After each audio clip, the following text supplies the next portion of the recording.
is 7 uur op 'n Woensdag aand en dit beteken dit is tyd vir Fokus hier op SABC. Baie welkom. Ek is Lenet Francis Peuren. Sedert die coronaviruspandemie op 15 Maart tot 'n nasionale ramp verklaar is, word Suid-Afrikaners gereeld ingelig deur lede van die Nasionale Bevelsraad.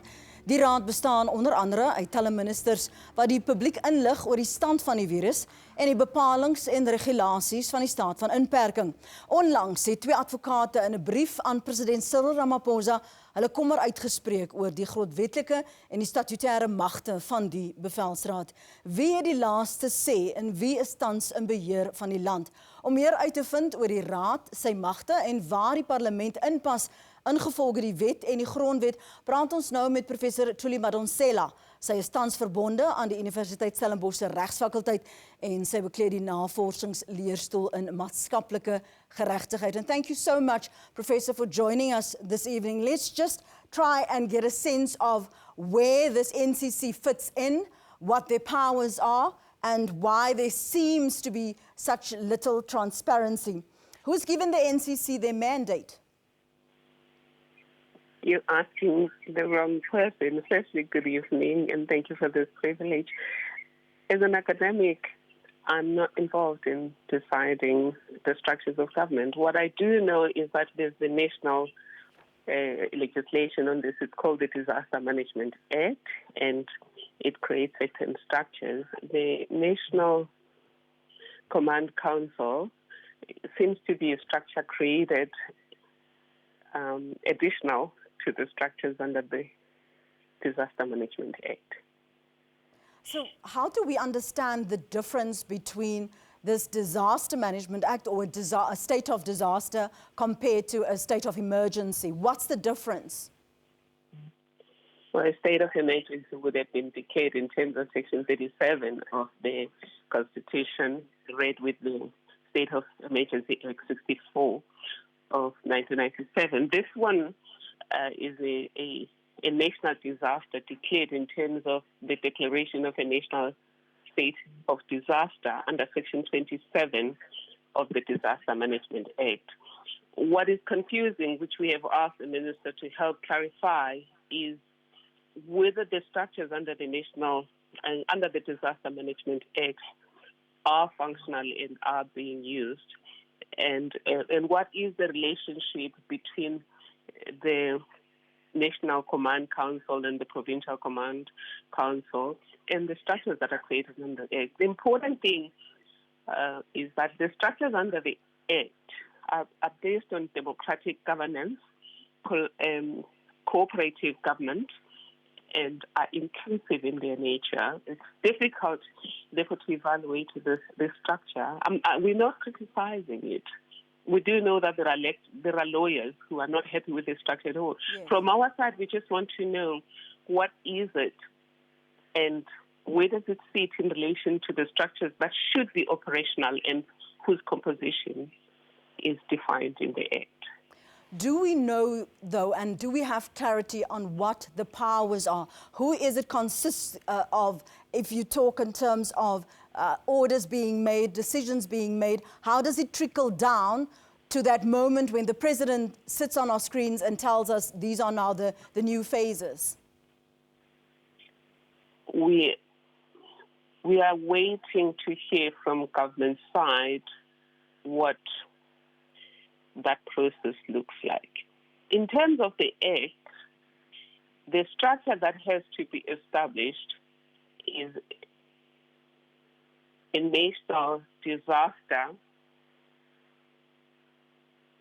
management advisory forum, which includes civil society, business, the mining chamber, academics, etc., and they advance. I'm not sure if that structure has been constituted. It's supposed to be a permanent structure and probably it would be augmented on a case-by-case basis, depending on the nature of the disaster. There's also supposed to be an intergovernmental committee on disaster management.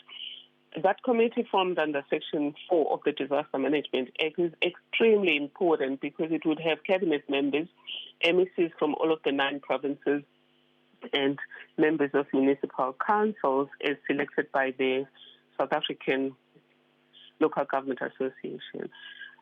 this kind of structure is important because it's inclusive. Currently, we're struggling with the fact that a lot of the decisions are taken internationally, and often they don't mirror the reality on the ground. And in terms of the International Committee on Disaster, the Intergovernmental Committee on Disaster Management, its composition should be able to feed the disaster management strategy with data based on lived experiences on the ground. So who decides who serves? From all these ministers, I believe there are 33, but only 20 serves on this NCC. Who decides who has the prime spot? I don't know, and I think maybe we need to ask government who are those ministers. In terms of the Intergovernmental Committee on Disaster Management provisions in Section 4.1 of the Disaster Management Act, the ministers would be based on their portfolios. It would be determined on the basis of the nature of the disaster. For example, it's a health disaster. It's natural that the health minister would play an important role. There's the issue of borders, since this is a transportable disease. And of course, the Minister of Home Affairs naturally has to be part of it. The provisions or the state responses, the state policy responses to COVID-19 have had an impact on the economy, an impact on social life, and on economic life. That would mean, obviously, ministers involved in trade and in finance should be part of the committee. But I'm not sure as we stand, I'm not sure what the NCC is and what its legal status is, as opposed to the committee that is prescribed under the Act. And it's important to note that under Section 26, government is compelled to operate in terms of the Act and then only to augment the Act in the event that there are things that are not prescribed or regulated under the Act. Just after the break, I want to talk further to the legal status of the NCC and why there seems to be a lack of information and a lack of transparency, and where Parliament fits into all of this. Don't go away, Professor Madonsela. We'll be with you in a moment. Net hierna sit ons die gesprek voort. Ons is nou terug.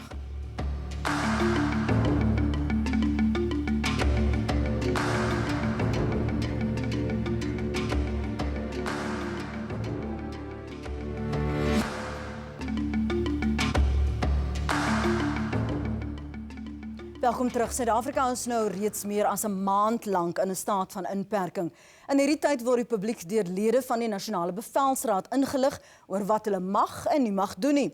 Ons praat verder oor die magte en die mandaat van die raad met Professor Thuli Madonsela. Sy is deesdae verbonde aan die Universiteit Stellenbosch se regsfakulteit. And before the break, you touched on the legal status of the NCC that seems to be very vague. So in your expert opinion, looking from the outside in, are they coordinating the responses of what South Africa is doing? Because that's what the president initially said. Or are they actually leading our approach and deciding? And to what degree is that legitimate?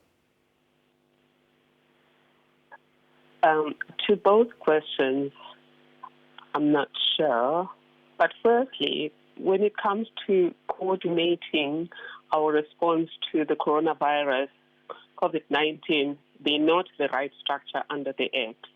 Because under the Act, the structure that coordinates should be multi-layered. It should have national ministers, MECs, and members of the South African Local Government Association coming from municipal councils. I'm not sure if the composition of the NCC is broad enough. When it comes to decision making, they can't make decisions. No structure can make decisions because the Constitution is very clear who the executive is. It is the cabinet headed by the president and consisting of ministers. It doesn't even include deputy ministers. So they can only advise, but I don't know whether they advise in addition to the Intergovernmental Committee on Disaster Management, or they have replaced that committee. If they have replaced that committee, that would be wrong legally. If we look at Parliament, where does Parliament fit into all of this? Well, Parliament is supposed to continue to do its job. Earlier on, you asked, what's the difference between this and the state of emergency?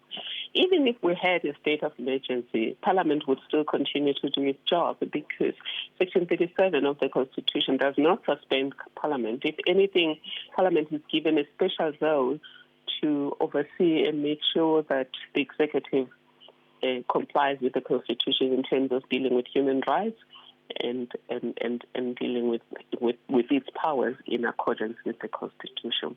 And therefore, there's nothing that stops Parliament from continuing with its role. For example, to the extent that we have to spend money right now, which is a wonderful decision from the executive, that still needs to be signed off by Parliament. You refer to the Constitution, and there are some opinions that say that what we've seen of late is in conflict with the Constitution and that our freedoms are being jeopardized. For example, we are told and instructed that there's a curfew, you've got to be at home by 8, and if you want to go out, it has to be after 5 unless you have a permit. So help us to understand the context of the conflict of interest here and what supersedes what. The Constitution gives us rights, but those rights are not absolute. In a state of emergency, some of the rights can be suspended or limited, provided the limitation is in terms of Section 36 of the Constitution, and also provided there are rights that cannot be limited, such as the right to human dignity, the right to equality, children's rights, etc. That's under a state of emergency. Under the Disaster Management Act, no right can be suspended or curtailed. However, under any given circumstances, any of our rights can be curtailed by a law of general application, provided that curtailment of our rights is reasonable, in line with its purpose, and is necessary in the circumstances where there's the absence of a less intrusive means. So that's Section 36 of the Constitution, confirmed by the Constitutional Court in several cases. So therefore, intrusion into our rights per se is not problematic. It's when that intrusion is unnecessary that it becomes a problem. And there has been a problem in government explaining some of the intrusions into people's rights. And in our response to the minister, we've asked if it's possible to reconsider some of the limitations, because you need a system thinking that when you say this can't be done, you must understand that these things are interconnected, is that the curtailment of one right impacts on another right. Maybe to answer the long story, government can limit rights with a law of general application, and a regulation is regarded as law. I'm having difficulty following you in my ear, Professor Madonsela, but I wanted to go back to a point that you made earlier in terms of oversight. If Parliament is meant to oversee that the NCC does what it's supposed to do, which we are still unclear about what it's meant to do, on what grounds do they measure their efficacy? Government has several instruments. Of course, the main instrument, as was said in the EFF case, the EFF 1 of 2016, the EFF 2 of 2018, is the ultimate lodestar is the Constitution itself, the principle of legality, and many other constitutional principles. So that's what we would use. From our side, we've also said that they should use their own CS. CS is an instrument that was created by government for impact assessment. It's called social and economic impact assessment system, which means before government makes a decision, it has to do predictive modeling of how this is going to impact on the future. From our side, we then say, in addition to SEERS, they should also use another instrument that we'll call SEAM, which is Social Justice Impact Assessment Matrix, because we're saying it's not enough to predict the future.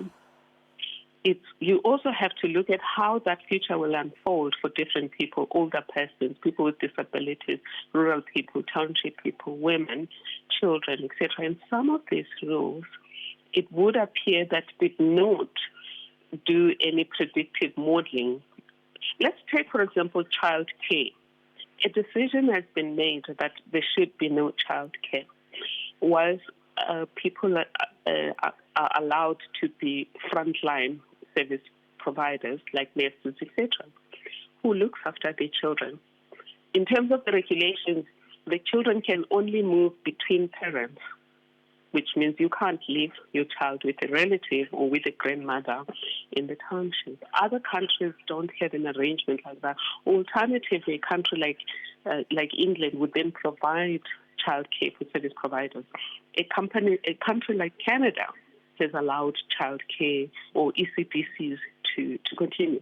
So when you're regulating, there's two ways of doing it. You can use a sledgehammer and end up without a wall, but of course you will kill the fly that you're trying to kill. Or you could find ways to kill the fly without destroying your wall. I think what predictive modeling does, it allows you to see whether you would end up without a wall and if there's a way of destroying the fly without destroying the wall, or at least without destroying most of the wall. Professor Madonsela, that's where we're going to leave it. In Afrikaans, there's a saying, intussen val die pap op die grond. Thank you so much for joining us this evening. We appreciate your time and your insights. Bly ingeskakel, net hierna hoor ons by 'n politieke ontleder wat sy siening van die huidige gesagsstrukture is. Moenie weggaan nie. Ek is nou weer by jou.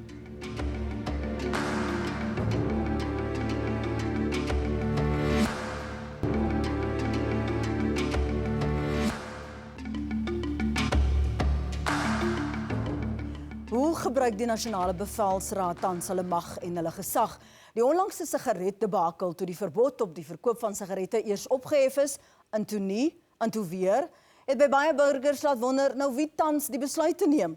Die debakel is sedertdien opgelos toe president Cyril Ramaphosa dit die week duidelik gestel het dat daar eensstemmigheid was oor die verbod. Maar watter rol speel politiek in die besluite wat geneem word? Om meer duidelikheid oor die politiese rol te verkry, praat ons nou met Dr. Piet Croucamp, hy is 'n politieke ontleder aan Noordwes-Universiteit. Dr. Croucamp, baie dankie vir jou tyd vanaand en jy het sekerlik van die insigte van professor Madonsela kon hoor.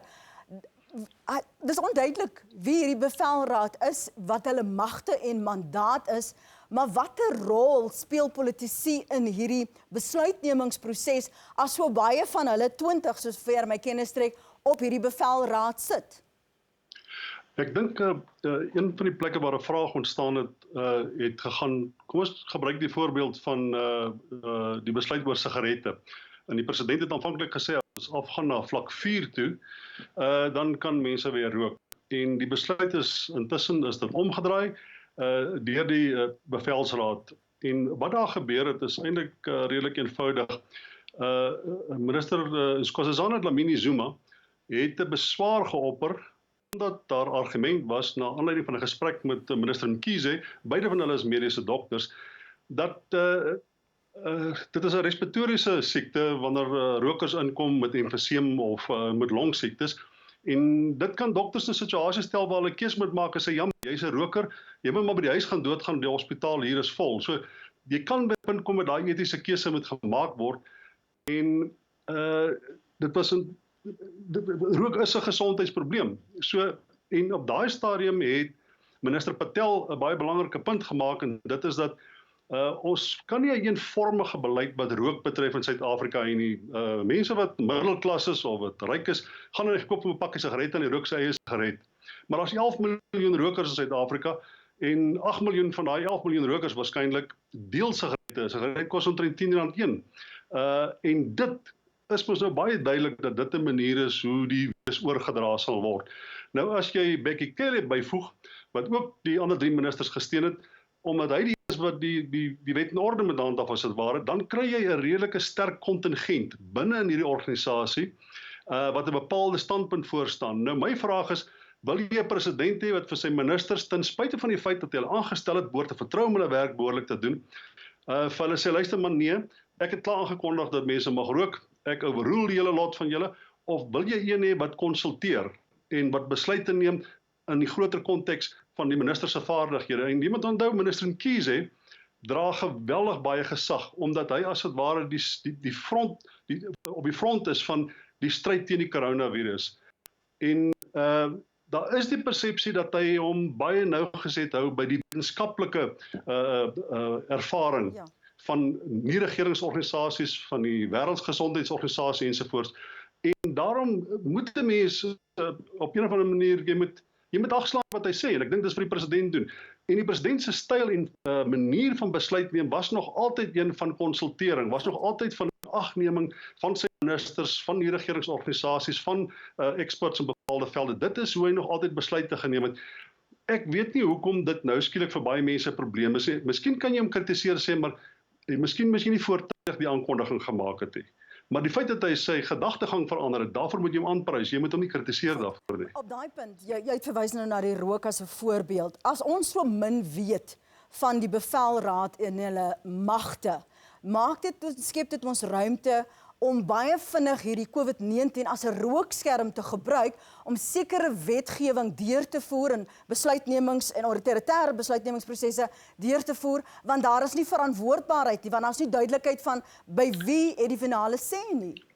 Ja, ek dink dis 'n geldige punt vir kritiek en mense graag wil sien dat die parlement meer aktief is in die hele proses en dat hulle oorsig rol vervul. En ek dink oppositiepartye sal argumenteer, maar hulle word nie toegelaat deur die parlement nie, hulle word nie toegelaat deur die speaker nie, hulle word ontmoedig as dit ware deur die uitvoerende gesag, en die uitvoerende gesag sal sê, maar hierdie is besluite wat op baie binnekort tydsbestek geneem moet word. Dis moeilike besluite en dit moet op ad hoc basis as dit ware geneem word. Ons is dit met 'n geweldige krisis wat ons moet bestuur en daarom is daar bepaalde magte en die grondwet maak ook voorsiening vir spesifieke magte.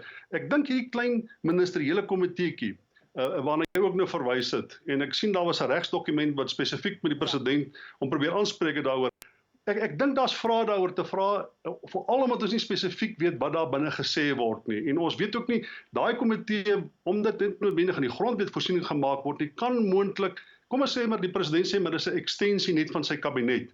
Dan moet dit baie duidelik stel. Sê nee man, dis net 'n kabinetskomitee. Dan moet ons baie spesifiek weet. En dan moet ons weet wat is die gesag van die kabinetskomitee, wat is die jurisdiksie daarvan en is dit waar die besluite finaal geneem word. Maar ek dink daar kan groter duidelikheid oor die ding kom.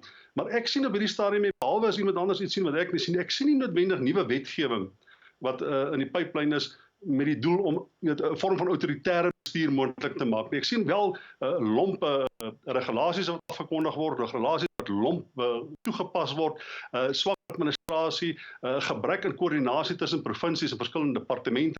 Maar dit is nie noodwendig 'n teken van 'n autoritaire stelsel nie, dis 'n teken van eenvoudig swak en lomp bestuur. En as jy kyk na Amerika, as jy kyk na Brittanje, as jy kyk na party lande in Europa, Italië, presies dieselfde probleme. Hierdie tipe krisis, staatsstruktuur is nie gebou om met sulke tipe van krisisse om te gaan nie. Dit is moeilik en die vraag is eintlik, is daar 'n tipe autoritaire ingesteldheid? Is die staat besig om homself magte toe te eien, die regering of die ANC wat hy nie het nie? Dit moet die regsouens vir jou sê. Ek uit 'n politieke hoogpunt sien ek nie noodwendig dit nie. Ek sien dit eenvoudig lompheid en mense wat soms net onbevoegdheid. Ons moet baie praat oor daardie onbevoegdheid. Baie dankie dat jy vanaand by ons kon aansluit. Ons moet ook nog gesels oor deursigtigheid. Baie dankie vir die saamkyk. Gesond bly. Sien jou volgende week. Totsiens.